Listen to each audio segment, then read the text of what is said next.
Vamos ver aqui o Lucas Banzoli reagiu a mulher aqui que virou ateia aí, né? Por causa de religião também, né? Elaine o nome dela. Olha lá. E ela ainda escreveu já tacou logo no Instagram, ó. Coma a maçã. Ai, caralho. Vai todo mundo se fuder nessa porra. Gente, aqui é o Lucas e hoje eu vou comentar um vídeo da mais nova estrela do ateísmo militante de internet. Ela é a Elaine Souza. Se você ainda não ouviu falar dela é porque o canal... Mandaram uns 3 vídeos dela aqui, eu achei fraquíssimo. Ainda... Souza. Se tivesse visto algum argumento bom mesmo, ainda que eu pudesse falar, não. Xandão Mamador aqui, mandou pelo menos R$5. Ela é militante, ela fica falando que a Bíblia diminui a mulher. Que tristeza, né? Vai fazer o quê? Tanto no Instagram como também no YouTube. E aí, pouco tempo, ela já ganhou mais seguidores que o Teólogo Reverso e que o Mestre das Orgias, né? Porque estão aí há décadas na internet, né? E os vídeos dela fazem milhões e milhões de visualizações, né? A maioria deles faz 1 milhão, 2 milhões. É uma coisa assim extraordinária. Provavelmente você já se deparou aí com algum vídeo dela em algum momento. Aí eu parei a pesquisar, será que ela é diferenciada, né? Será que tem alguma coisa diferente dela em relação a esses canais que a gente costuma refutar aqui, ao Jason Ferreira, ao Antônio Miranda, etc. E aí... Do que eu vi não tinha, não. Não tinha nada diferente, não. Eu fui ver os vídeos dela e, meu Deus, né? É a mesma coisa que o Miranda diz, só que numa versão feminina, né? O Teólogo Reverso de Saias. Inclusive, não é de se admirar que ela foi convidada pelo Miranda, né? Quando o canal dela era bem pequenininho ainda, ela deu uma entrevista lá no canal do Miranda e deve ter aprendido muito com ele, né? Porque a gente vai ver aqui no vídeo como é que ela aprendeu com ele, principalmente a tirar texto do contexto e usar de todo tipo de malandragem e desonestidade. Vamos dar uma olhada aqui nisso daqui que ela vai falar. Presta atenção. Isso daqui, tipo, fiquei sem palavras depois de ver isso, né? Mas vamos ver, vamos lá. Em 1 Coríntios, Paulo deixa claro, a mulher não tem autoridade sobre o próprio corpo. Sabe o que é foda, rapaziada? Eu já podia parar por aqui, sabe por quê? Prestem bem atenção numa coisa que eu... Não, olha só. Já começa... Um espeto corrido hoje na hora do almoço. Quer ir comigo? Já repararam que toda santa vez que alguma pessoa vai burdoar a Bíblia, vai falar mal do Criador, ou uma pessoa vai falar mal de alguma religião, não interessa. Quando ela pega a Bíblia como parâmetro, ela usa 2 linhas. É sempre um versículo isolado. Você nunca vê uma pessoa explicando um contexto de uma passagem e refuta a passagem, sendo fidedigna com o que está escrito lá.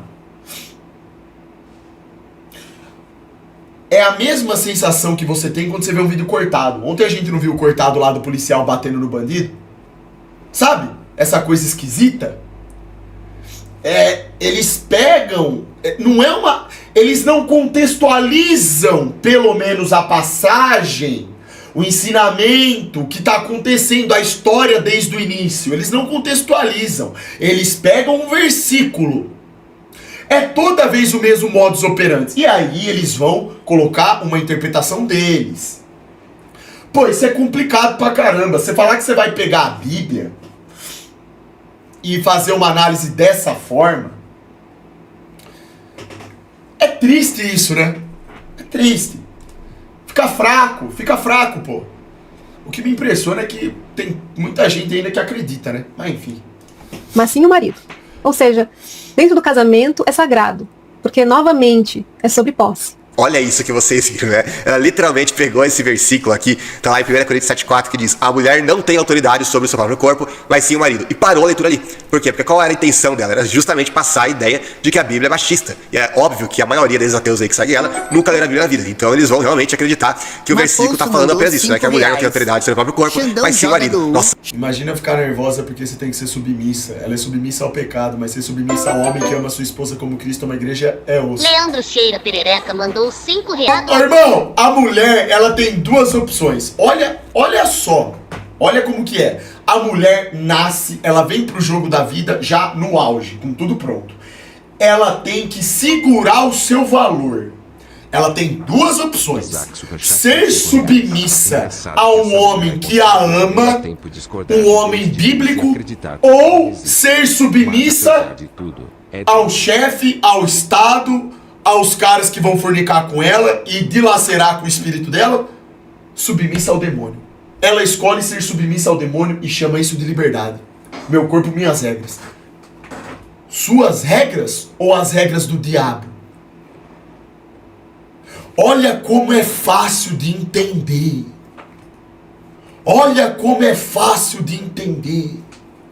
O que elas chamam de liberdade é submissão também ao demônio. Não adianta.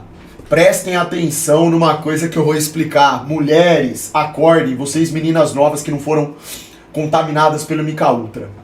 Todos nós somos submissos desde o momento em que fomos criados no ventre das nossas mães. Ou você é submisso ao Criador, ou você é submisso ao demônio. É disso que se trata. As pessoas que passaram pela sua vida é um mero detalhe. Se você, sendo homem ou mulher, escolhe seguir a regra do diabo, e nós não temos livre-arbítrio, por isso que sempre terminaremos servindo ou ao bem ou ao mal, daí a importância de ler a Bíblia e se apegar ao Criador, justamente para controlar o resultado o máximo possível, né? Porque a nossa tendência é pro pecado. Você vai terminar servindo ao diabo. Não tem pra onde correr. Não existe liberdade. Não tem! Será que é tão difícil de entender isso? Não caiam nas falsas narrativas do sistema. Não caiam nessa narrativa fajuta que eles criaram para dizimar os homens. Não caiam na narrativa fajuta para dizimar as mulheres. Tudo isso é para vocês terminarem submissos ao diabo. Para com essa porra. Com uma mulher machista, ela tá falando que o marido tem autoridade sobre o corpo da mulher. Vocês viram que ela parou o vídeo ali, né? Depois ela vai falar de outras coisas que a gente vai comentar mais adiante. Só que olha como é que o versículo continua, olha o que ela não leu. A própria continuação, não é nem o versículo seguinte, não, é a própria continuação do mesmo versículo, que Paulo vai continuar dizendo. Da mesma forma, o marido não tem autoridade sobre o próprio corpo, mas sim a mulher. Ou seja, ele falando que a mesma coisa que se aplica à mulher também se aplica ao marido. Que a mulher não tem autoridade sobre o próprio corpo, mas sim o marido, e que o marido também não tem autoridade sobre o próprio corpo, mas sim a mulher. Mas você acha que ela pegou só a parte B aqui do versículo, né? Você acha mesmo que ela iria ler que o marido não tem autoridade sobre o seu próprio corpo, mas ser mulher, e parar o versículo aqui? Claro que não, claro que ela... Você acha que tem cabimento a mulher fazer isso daí? Cara, ela leu um pedaço, ela pegou um versículo, ou seja, já pegou Santos mandou 5 reais. uma escrita podada e podou mais ainda. Esse vídeo. Cara, isso não Minha amiga existe. pede socorro.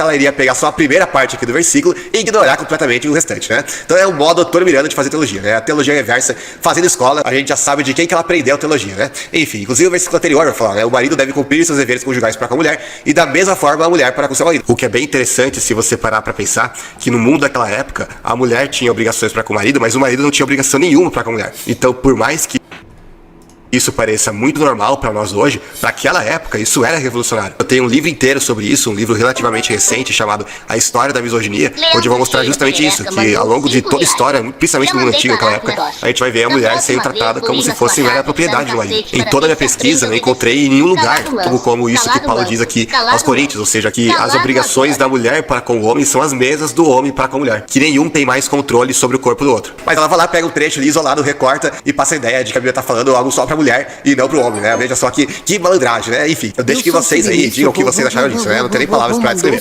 Mas enfim, vamos ver mais o que ela vai comentar aqui. Vamos lá.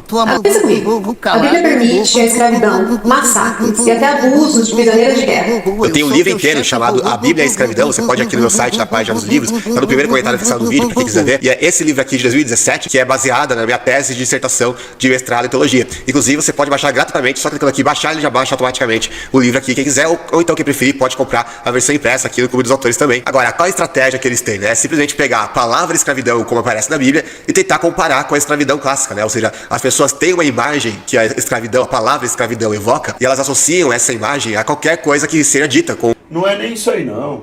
Essa gente aí tá sendo desonesta mesmo. Tem muita gente desonesta. Eles são burrinhos mesmo.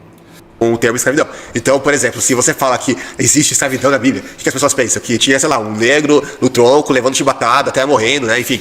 E, obviamente, isso não tem nada a ver com a escravidão que a Bíblia fala. Inclusive, você vai ver várias e várias regras sobre escravidão na Bíblia, entre elas, a de que o escravo hebreu só podia ser escravo durante 7 anos para pagar uma dívida que ele contraiu. E muitas vezes essa dívida era contraída por causa de roubo, né? Porque a pessoa que roubava na lei, ela tinha que ressarcir 4 vezes mais a pessoa que ela roubou. Claro que existia... Isso daí é o mínimo. E quando matava, então, o chefe de família? Se o cara é bandido, mata o pai de família, e aí? O que acontece com esse cara? Hã? Eles chamam isso de escravidão, rapaziada? É brincadeira? Tem gente que fala que isso é escravidão.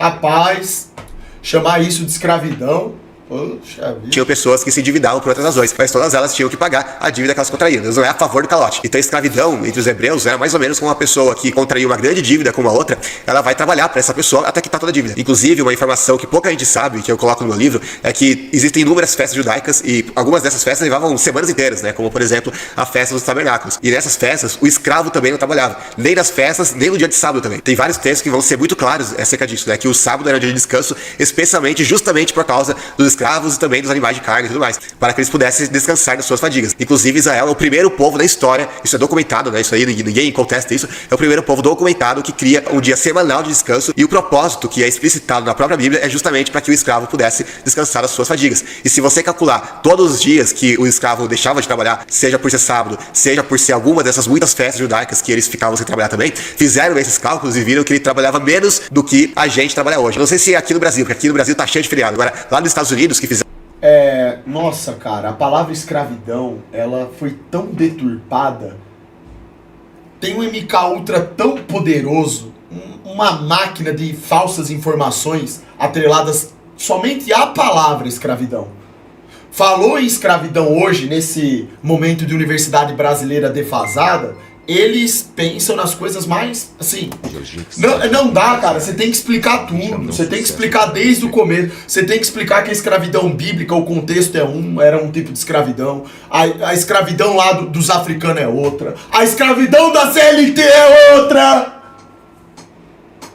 a escravidão do pecado da carne e da luxúria é outra, tem que ficar explicando, irmão, não sabe, eles não lêem essa porra, eles não querem entender o contexto dessa merda. Fizeram a conta lá. E aí o estudioso que fez as contas, ele chegou nessa conclusão de que um trabalhador médio lá nos Estados Unidos, ele trabalha mais tempo do que o escravo em Israel, né? Pra você ter uma ideia. Eu não vou me estender muito sobre esse tema, porque no meu livro eu falo muito mais amplamente sobre isso. Aí... E nem adianta, vai explicar pra caramba e ninguém vai entender nada. Mandou 5 reais. Quem quiser que busque aprender, acabou. São com sua cara. O outro ponto que eu também falo em outro livro meu é justamente sobre esses massacres, os genocídios, ela falou, né, a ordem de Deus, que o meu último livro, o livro mais recente que eu tenho é justamente sobre isso. O título é Por que Deus manda matar? E ali eu vou mostrar todas as provas de que todos esses textos aí que eles falam que Deus mandou genocídios, mandou massacres, massacrar mulheres, crianças, tudo mais, recém-nascidos, etc. Todos eles são textos de caráter hiperbólico e eu vou usar inúmeras provas, não apenas bíblicas, exegéticas, tudo mais, mas também arqueológicas, históricas, assim por diante. Inclusive eu tenho um debate inteiro sobre isso com o Eu gosto do canal desse cara porque ele é muito bom. Ele tem um conhecimento bíblico muito bom também. Ele é católico, se eu não me engano, não é? Ele é ele é católico ou ele não tem assim uma religião definitiva? Porque ele faz avaliações muito boas, tem uma interpretação muito boa. Ribeiro, pra quem quiser conferir, eu vou deixar aqui na descrição do vídeo também. E sobre violentar prisioneiras de guerra, isso aqui é uma crassa mentira, né? Vamos aqui pro texto que ela não citou o texto, mas evidentemente ela tá citando esse texto aqui, porque é o único texto que os ateus usam pra falar disso. O texto vai dizer o seguinte, Números 31, 18. Porém, todas as meninas que não conheciam... Se é gadólico, tipo. Então, é porque tem diferença do católico pro gadólico, Afonso né? mandou 5 Tem católicos que são conscientes. ser algum homem, deitando-se com ele, deixai-as viver para vós. É assembleiano. Isso aqui é a tradução da ACF, e por causa do deixem viver para vós, eles acreditam que aqui está falando de estupro, as mulheres, né, aqui no caso. Sendo que o texto não diz isso. Ele falou, deixem viver para vós. Ou seja, ele estava autorizando que os israelitas pudessem se casar com elas, pudessem viver com elas, e não que elas fossem abusadas por eles. O hebraico tem vários termos que podem ser traduzidos por violentar, abusar, etc. E nenhum deles é usado aqui. Isso aqui é o ateu que tenta inserir para dentro do texto, justamente para poder atacar Deus, né, para poder atacar a Bíblia. E aliás, existe até uma discussão em relação ao texto original, porque muitas traduções você pode notar, por exemplo, a NVI, ela nem sequer vai colocar o para vós ali, ela vai dizer apenas, mas poupem todas das meninas virgens. Aqui não tá nem dizendo que é poupar para vós, para dar alguma margem pro ateu mal intencionado ir lá e tentar inferir algum tipo de abuso aqui, né? Aqui eu tô inclusive com a versão católica, que também vai dizer, mas deixai vivas todas as jovens que não o fizeram. E mais uma vez também não vai dizer isso. Na Septuaginta, que como eu já falei muitas vezes aqui, na minha análise, na minha opinião, é a versão mais fiel aos originais do Antigo Testamento, muito mais fiel do que o texto maçorético que a gente tem acesso hoje, até porque o texto maçorético é do 10º século e a Septuaginta é de antes de Cristo, e a gente tem cópias sobreviventes da Septuaginta que datam de vários séculos antes do texto maçorético. Católica do mesmo nível que hindu, adora imagem. Ô louco, irmão. Aí você tá sendo totalmente desonesto, né? Aí também está de brincadeira, né? Generalizações burras, novamente, né? E olha o que ele vai dizer aqui, né, nesse mesmo texto. Eu vou colocar aqui no tradutor automático, você vai ver que ele não consegue traduzir direito, né? Ele vai dizer, todas as mulheres que nunca conheceram a cama de um homem, você as pintou, né? Aqui ele não entende direito o grego antigo, né, o tradutor do Google. Mas se a gente pesquisar essas duas palavrinhas aqui, que ele vai, que seria a parte ali que tá falando para deixar elas vivas, vamos pegar essa daqui, essa primeira aqui, que vai significar capturar vivo, ou seja, a palavra que vai ser usada ali para manter em vida aquelas pessoas. Vou até traduzir automaticamente aqui no português, que fala exatamente isso, levar vivo. E aí se a gente vai na outra palavrinha aqui, que também tá aqui no grego, vamos dar uma checada aqui, vamos ver o significado dela, vai ser justamente a palavra traduzida como elas, né, eles ou elas. Então a gente vê exatamente isso, né, ou seja, que a própria Septuaginta não vai dizer deixar viver para vocês, mas apenas para deixar elas viver, como a NVI traduz aqui. Inclusive no próprio hebraico, se você fizer uma pesquisa, eu fui aqui na concordância de Strong, tem uma coisa muito interessante, que embora ela vai colocar aqui a tradução da King James, que vai colocar para vocês mesmos, no entanto, você perceba que não tem aqui o verbete do hebraico, onde você clica e ele redireciona para o verbete específico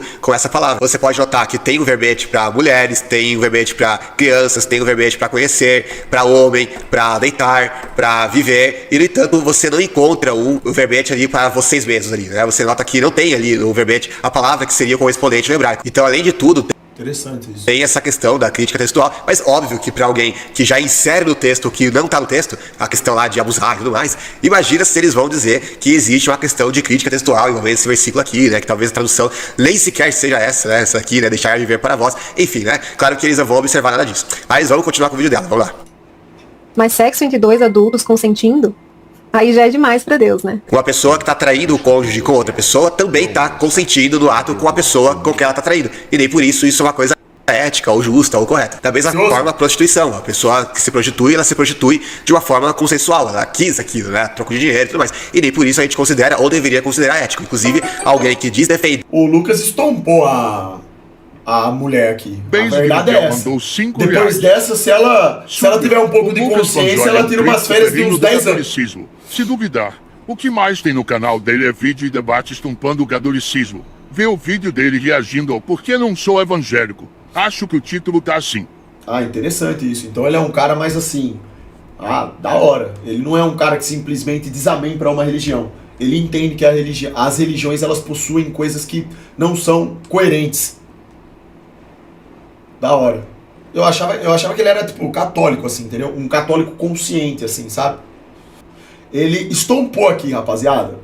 Ele foi extremamente coerente aqui. A mulher aqui deixou muito a desejar. Não tem argumento nenhum para defender o suposto ateísmo dela. Então, realmente não tem nem o que falar. Isso aí é blue. É mais uma daquelas situações. É blue.